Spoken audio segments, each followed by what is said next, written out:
How to connect a domain to your website on Wix. Hello guys, so all what you have to do is simple. As you can see right here, this is the dashboard page. Now all what you have to do is simple.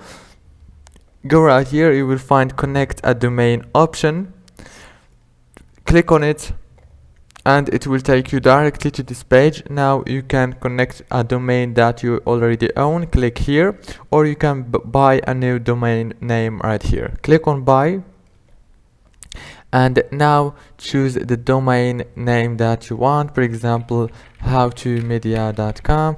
Click search, and if you didn't find, you can get it. As you can see, there is howtomedia.net. You can get it. I can get this one if I click get it and click upgrade now. It's so easy and fast. If this video was helpful for you, please don't forget to like and subscribe.